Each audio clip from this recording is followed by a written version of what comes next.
Olá, tudo bem? Nós estamos hoje aqui para falar um pouquinho mais da Palavra de Deus. Sabe por que nós estamos em meio à natureza? Porque a própria Bíblia nos diz o seguinte, em Romanos capítulo 1, versículo 20.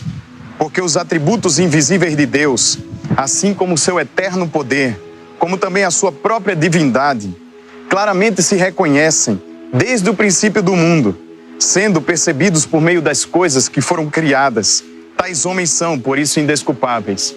A beleza desse local em que nós estamos é um local em que está sendo preservado pela humanidade, onde poucos homens chegaram, em um lugar pouco tocado. Mas, infelizmente, a terra tem sofrido com o que os homens têm feito por causa do dinheiro. Nós estamos aqui ainda num lugar que dá para perceber a grandeza de Deus. E é por isso que nós vamos começar falando de uma grande guerra que nós estamos vivendo nesse mundo. Essa guerra não é uma guerra fácil de ser vencida, mas a melhor maneira de vencê-la é nós ficarmos por dentro, conhecendo quais são as armas do inimigo contra nós. Se você conhece quais são as armas que ele tem, ficará mais fácil de você lutar contra ele. E agora nós vamos falar um pouquinho de como é a característica desse inimigo. Eu queria que você abrisse sua Bíblia no livro de Efésios, capítulo 6, versículo 12. Olha só o que a palavra de Deus nos diz. Porque a nossa luta não é contra o sangue e nem contra a carne, e sim contra os principados e potestades, contra os dominadores deste mundo tenebroso, contra as forças espirituais do mal nas regiões celestes. A sua luta, meu amigo, nessa terra, não é para ser lutada com um revólver, com uma espada na mão, ou quem sabe com uma metralhadora, não. A sua luta é para ser lutada contra um inimigo invisível. Um inimigo que vem contra você com hostes de maldade. Um inimigo que vem e tenta te destruir a todo momento.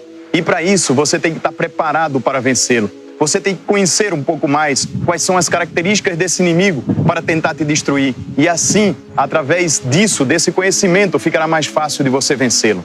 Olha só o que a palavra de Deus nos diz em 1 Pedro, capítulo 5, versículo 8. A palavra de Deus nos diz aqui o seguinte, 1 Pedro, capítulo 5, versículo 8. Sede sóbrios e vigilantes. O diabo, o vosso adversário, anda em derredor como um leão que ruge procurando alguém para devorar. O inimigo, ele vai tentar te devorar, ele vai tentar te destruir. As armas dele, escritas lá em João capítulo 10, versículo 10, diz que ele vem para te roubar, te matar e te destruir. Sabe, esse é o prazer do inimigo contra você, sabe por quê? Porque o mundo foi sequestrado e você é filho do inimigo dele. E ele vai querer te sequestrar também. Se você perceber aqui, ele vem como um leão. Você já parou para pensar como é que um pastor de ovelhas cuida da ovelha? A ovelha fica dentro de um aprisco, como se fosse um curral. E se essas ovelhas saem do curral, fica mais fácil do leão devorar. Deus não quer que você se afaste dele para que o inimigo tome posse da sua vida.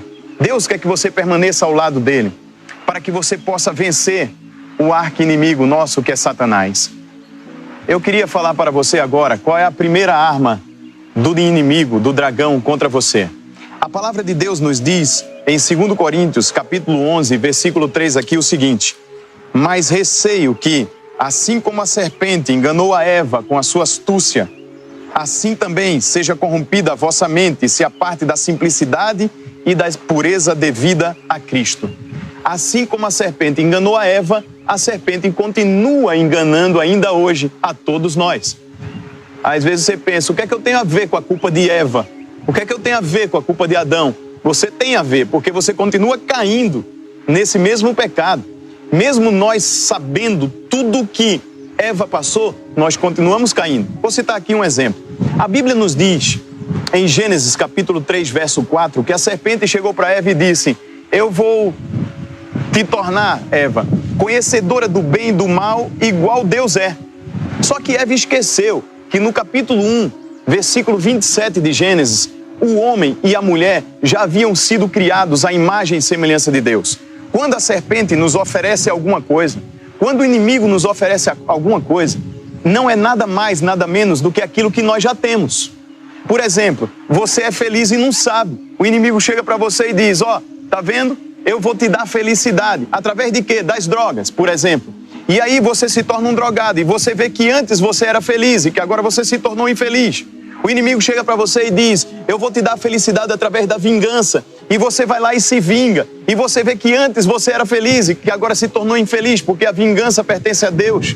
Sabe, o inimigo chega para você, pai de família, com 3 filhos em casa, com a sua esposa, e diz assim: você está infeliz nesse casamento. Eu vou te dar uma mulher mais nova, mais bonita, sabe, mais atraente. E lá no seu trabalho você fica encantado por uma menina bem mais nova e ali você tem uma relação sexual com ela. E você percebe que antes você era feliz com a sua família e que agora você não é mais. O inimigo, ele só te oferece aquilo que você já tem. O inimigo, ele não nos dá nada, porque a única coisa que ele quer fazer na tua vida e na minha vida é nos roubar, nos matar, nos destruir. Eu queria convidar você agora a conhecer a segunda arma do dragão. Deixe-me lhe apresentar a segunda arma do dragão. A palavra do Senhor nos diz em Gênesis capítulo 3, versículo 13, o seguinte: disse o Senhor Deus à mulher: que é isso que fizeste? Respondeu a mulher: a serpente me enganou e eu comi. Sabe, a segunda arma do dragão é o engano. Ele é astuto e ele é enganoso. Ele tenta te enganar. A todo momento ele tenta te oferecer um mundo visível, enquanto em contrapartida Deus te oferece um mundo invisível. Satanás te oferece um mundo visível no que você pode ver, as coisas que a carne pode ver. Mas Deus te oferece um mundo invisível no qual você poderá ver com os olhos da fé. O inimigo, ele não é fácil. Além da segunda arma, ele tem uma terceira arma. E se você abrir a sua Bíblia no livro de João, capítulo 8, versículo 44, a terceira arma do dragão está aqui escrito na palavra de Deus o seguinte: olha só, vós sois do diabo, que é o vosso pai, e quereis satisfazer-lhes os desejos. Ele foi homicida desde o princípio e jamais se firmou na verdade, porque nele não há verdade. Quando ele profere mentira, fala do que lhe é próprio, porque é mentiroso e pai da mentira. Me desculpe, mas você é mentiroso? É por isso que alguns dizem, né? Se você é mentiroso, você é filho do diabo, porque o pai da mentira é o diabo. A terceira arma do dragão seria a mentira. Ele tenta te enganar, ele é astuto, ele mente para você e oferece para você algo muito especial. E você pensa: pronto, agora eu tirei na loteria. E quando ele te dá tudo, você pensa que tem tudo, aí ele vem, te passa a perna, ele te derruba, ele te destrói, ele te mata, porque esse é o objetivo dele. Ele só quer te matar, te roubar, te destruir. Mas Deus quer que você tenha vida e vida em abundância. No mesmo texto lá de João, citado anteriormente, capítulo 10, versículo 9 e versículo 11, a palavra do Senhor diz que Jesus é o bom pastor e ele dá a vida pelas ovelhas. Eu queria te apresentar agora a quarta arma do diabo. A quarta arma do dragão está escrita em Apocalipse capítulo 12, versículo 17. Olha o que a palavra do Senhor nos diz: irou-se o dragão contra a mulher e foi pelejar com o restante da sua descendência, os que guardam os mandamentos de Deus e têm o testemunho de Jesus, e se pôs em pé sobre a areia do mar. Quando o inimigo não consegue te destruir com astúcia, com um engano, com uma mentira, ele parte para a quarta arma dele. Ele vai tentar te destruir através de uma perseguição acirrada contra você. Ele vai tentar te desanimar, ele vai tentar te desmotivar, ele vai tentar te derrubar de alguma maneira. Mas para isso se manifestou o Filho de Deus, para destruir as obras do diabo. Está em 1 João capítulo 3, versículo 8. Se agarre a Jesus Cristo, não temas, não tenha medo do que virá. Não tenha medo das armas do inimigo que agora você conhece. Lute contra ele com o maior amigo que você tem, que é Cristo Jesus. Sabe, eu não sei o que você está passando na sua casa. Eu não sei quais são as dificuldades que você tem enfrentado. Eu não sei se você hoje está vivendo um dilema dentro de casa, de se separa ou não separa do marido. Se você tem um filho que não está andando mais nos caminhos do Senhor, que não te obedece mais. Eu não sei se você está passando por uma dificuldade de saúde ou financeira. Mas eu sei de uma coisa, que se você se agarrar a Jesus, quebrantar seu coração, colocar-se ao lado dele, ele estará disponibilizado para te ajudar. Ele vai se disponibilizar para ajudar você. Sabe, Jesus, ele te ama muito. Ele não promete que nesse mundo você não vai passar por dificuldades, mas ele promete que em meio às dificuldades que você passar, ele estará aí, juntinho de você. Jesus, Ele promete que em meio às tempestades, Ele estará do teu lado para te acudir e fazer o vento parar. Faça uma experiência. Clame por Cristo. Fale com Deus. Diga: Senhor, eu estou aqui. Eu não aguento mais. Eu preciso sair dessa. E se você está feliz, meu amigo, agradeça a Deus por isso. Porque Ele, o Criador dos céus e da terra e de tudo que há, foi Ele que te deu a bênção de você estar feliz hoje. Agradeça a Ele por isso. Seja uma pessoa de coração dado a Cristo. Que Deus te abençoe. Eu quero orar agora com você. Vamos orar então? Oremos. Querido Deus e Pai que está no céu, muito obrigado por mais uma lição através da Bíblia. Que possamos estar preparados para essa grande guerra, em nome de Jesus. Amém. Não se esqueça para onde nós estamos indo. E agora fique com o cantor e compositor Rodrigo Wegner cantando Confiarei. Confie no Senhor.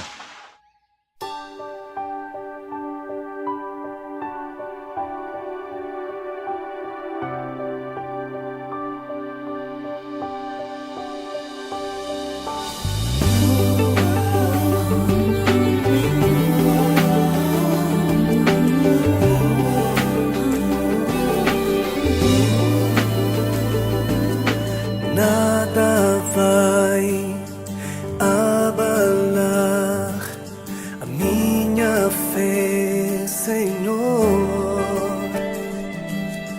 Nem a chuva, nem os ventos vão me separar de ti. Ainda que ande em vales de sombras, não temerei mal algum,